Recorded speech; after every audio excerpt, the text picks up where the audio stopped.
My name is Gideon Taylor. I serve as Executive Vice President and CEO of the Jewish Community Relations Council of New York.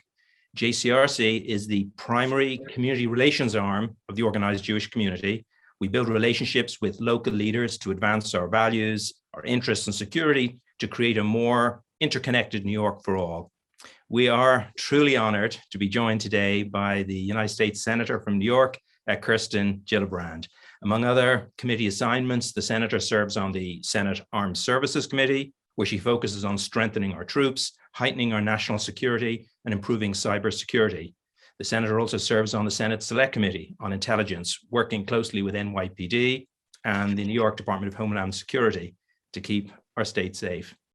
During her time in Congress, the Senator has visited Israel many times and has often led the charge to support U.S. funding for Israel's Iron Dome missile defense system, which, as we know, protects Israeli civilians, Jews, Muslims, Christians, and others from missiles launched from Gaza, Lebanon, and elsewhere. Just a few weeks ago, the Senator returned from a congressional delegation to Israel, the first visit she was able to make for a very long time because of the pandemic. And she had an opportunity there to meet with the new Israeli government leadership, as well as leadership from the Palestinian Authority. And I had the privilege of joining the Senator for a coffee right after she got back.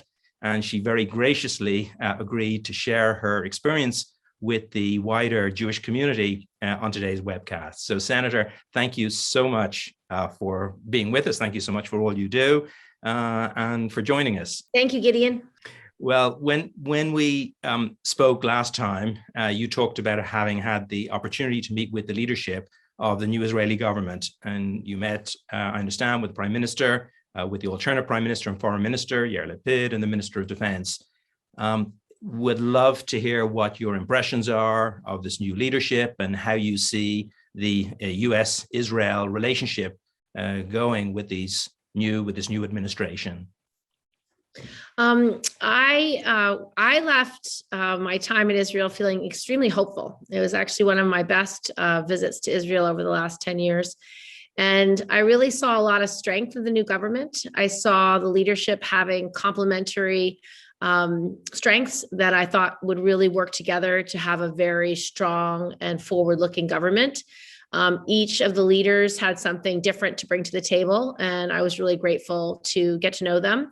I thought Prime Minister Naftali Bennett offered a vision for creating a stronger economy, entrepreneurialism, innovation, bilateralism, multilateralism, interest in creating regional security through joint efforts. I thought he had a lot of energy focused on where he thought Israel could lead, and I was really excited to meet him.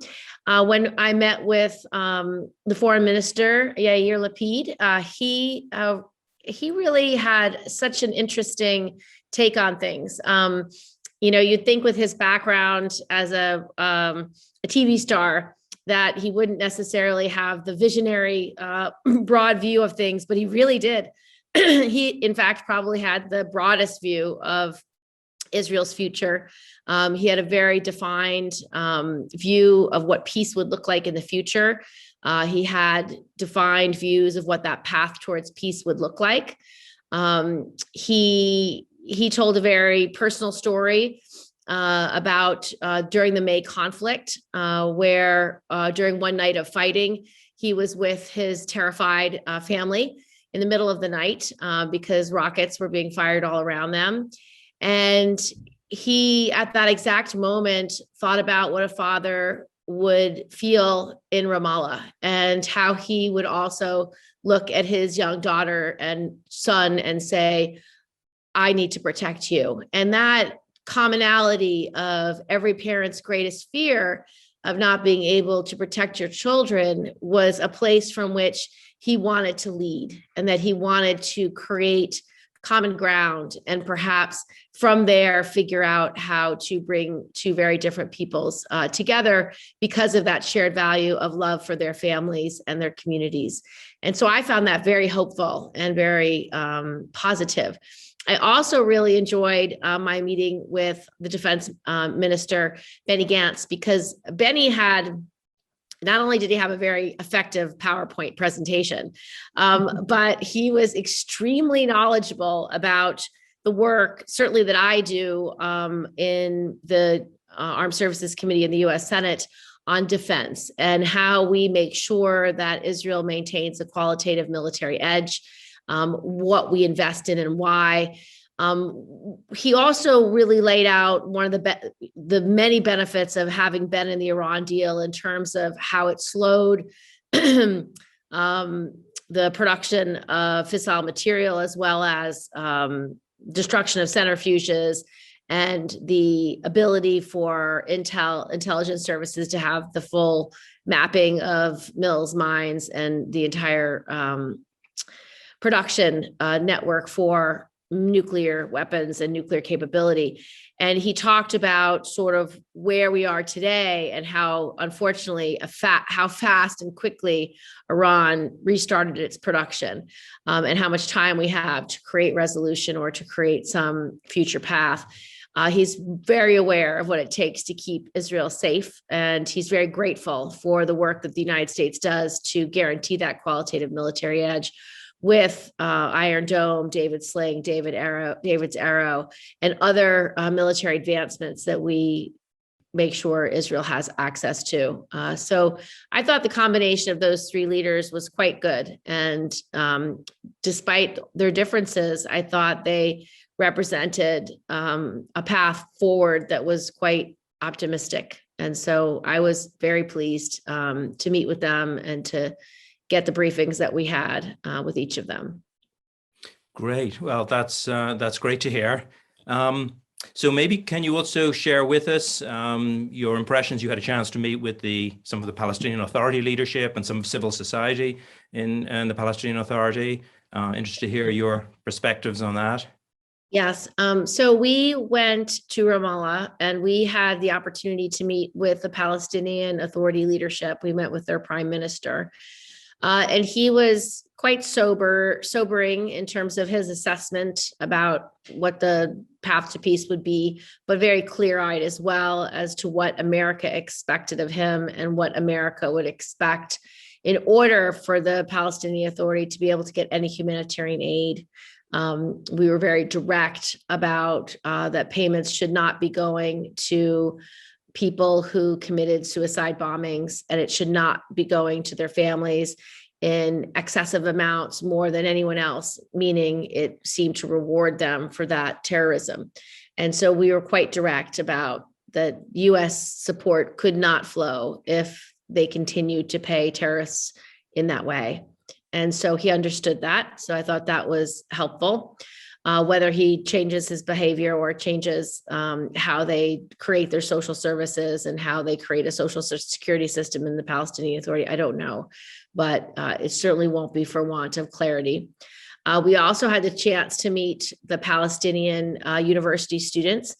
We had a number of students from the West Bank, but we also had a young man who streamed in online from Gaza.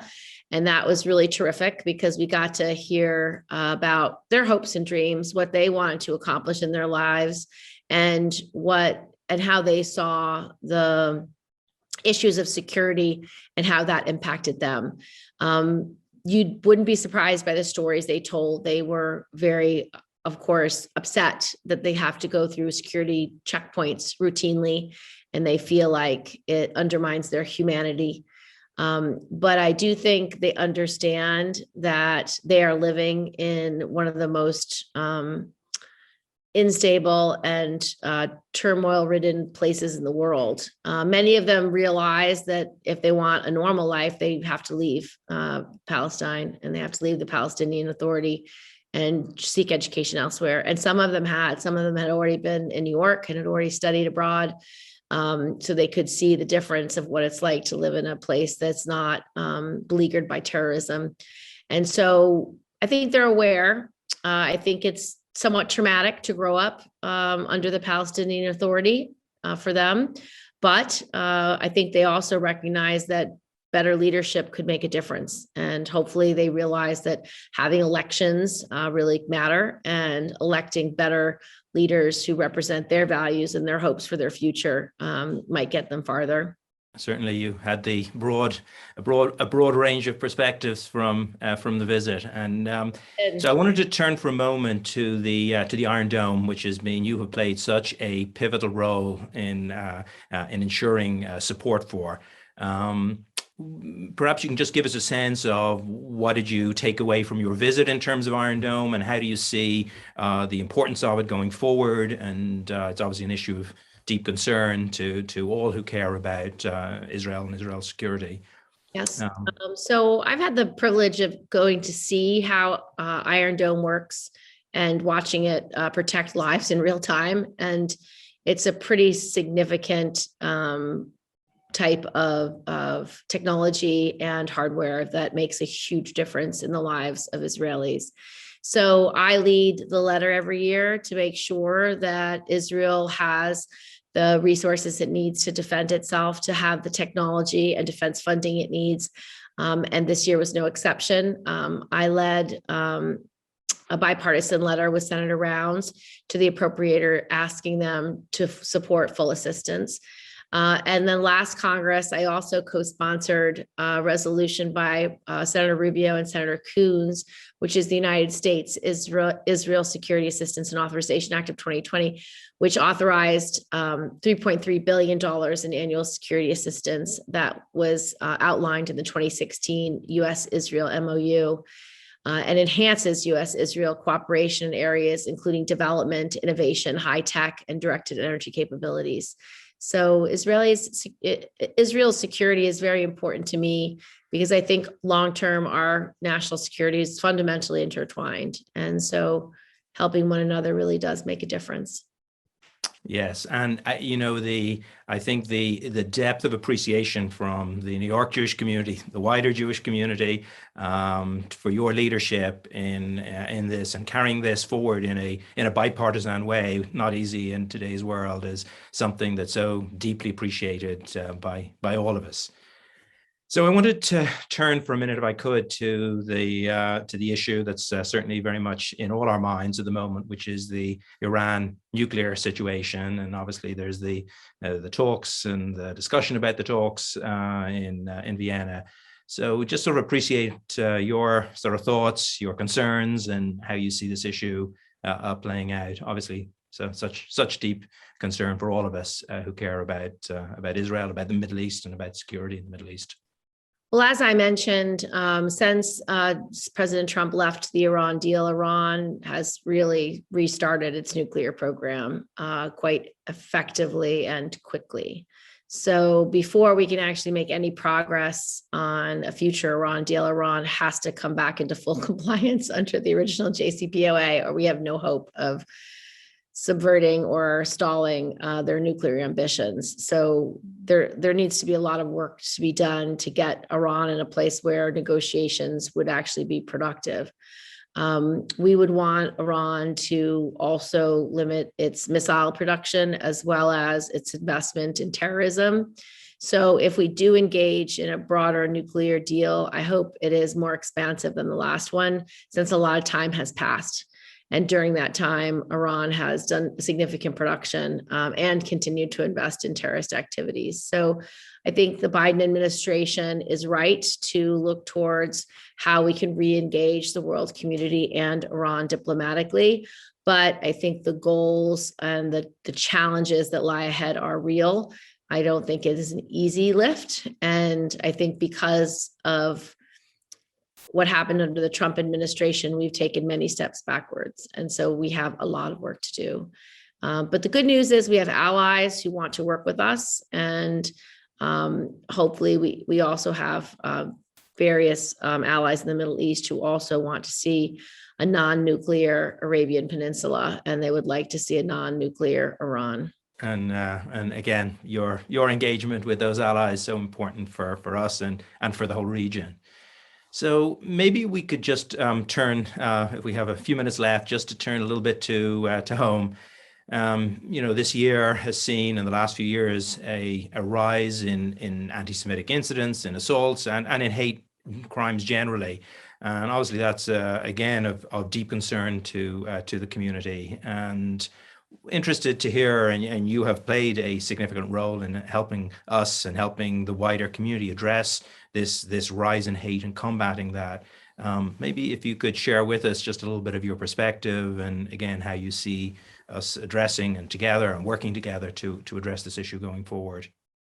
Well, I think the rise in attacks on our Jewish neighborhoods, synagogues, and the rise in hate crimes, as well as just anti-Semitism, bigotry, and xenophobia has not only been horrifying, but is outrageous and unacceptable and should never be tolerated. I don't think there's any room for this kind of hatred in America. Our country was founded on this promise of an open door and religious acceptance of all. And I also believe that the growth in anti-Semitism needs direct and immediate response when it happens in real time, because it is so corrosive to our American values and our culture and our core beliefs. So I'm deeply concerned. I work on these issues a lot in Congress because of it. In 2019, I passed the special envoy to monitor and combat anti-Semitism, which turned into law. Currently, Deborah Lipstadt, an Emory University historian, is the nominee for this position, and I look forward to confirming her. I also helped to pass a resolution in May condemning the recent surge in anti-Semitism globally. And then each year, Senator Schumer and I work to pass the Nonprofit Security Grant Program, which helps organizations address the rising incidence of hate crimes. This funding basically supports the not-for-profits, synagogues, religious institutions that are most at risk of terrorist attacks, to install and acquire more security measures, pay for security. This year, we got about $180 million in funding for the program, and I'm going to keep fighting to make sure we can get to the full $360 million that Senator Schumer and I originally asked for.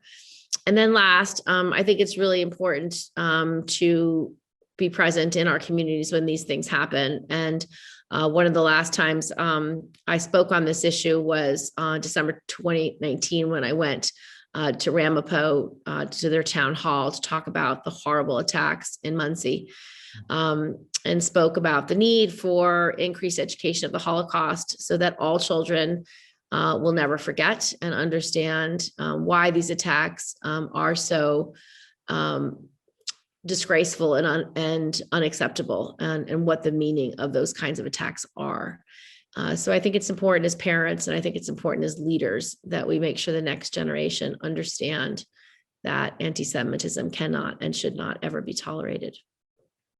And, thank you for all of the wonderful engagement you've had on this issue. For us at JCRC, there's sort of two parts of what we do that interact, as you know, closely, but to share with some of those who don't know. Firstly, on the security grants, we have a whole team that work, us together with the UJ Federation, have a security initiative, and they work very closely with those institutions that the Senator has helped secure the funding for, to ensure the effectiveness of the use of those funds, how to apply for the grants, how to use the grants. So that's one whole part of our work in partnership with what the Senator does.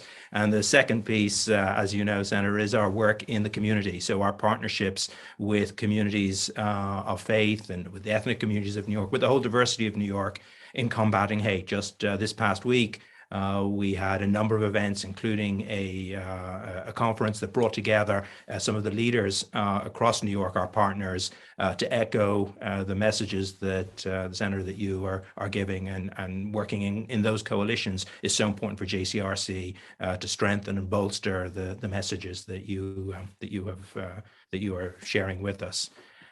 If we've got a minute for a last question, obviously something just all on our minds. COVID, the new variant, any thoughts that you can just share with us before we close on obviously everyone's concerned, everyone's trying to figure out what's best. Any thoughts or wisdom you can share with us? Well, we're doing a lot of research, obviously, to determine how the Omicron variant will impact our safety and security. So far, we believe that the nature of this variant is that it may well be more contagious, but we don't necessarily believe yet that it is more deadly or more resistant to vaccines. And so my advice for our community is get vaccinated, make sure you get your booster, make sure everyone that you know and love is vaccinated, and really try as hard as you can to increase the number of vaccinations in our communities so that our most vulnerable can be protected. Thank you. Well, this was really appreciate this opportunity to have this conversation with you and sharing it with the wider community. If we can impose again from time to time to trouble you to continue this conversation and just to have a chance to share what you're doing on issues. I'm happy to make this a regular call. That's wonderful. And just from JCRC point of view, thank you for the partnership in so many different areas with you and your staff and your wonderful, wonderful team that we're very proud and it's a wonderful partnership and we really appreciate that. Thank you so much. God bless. Thank you. Have a good evening. Thank you. Take care.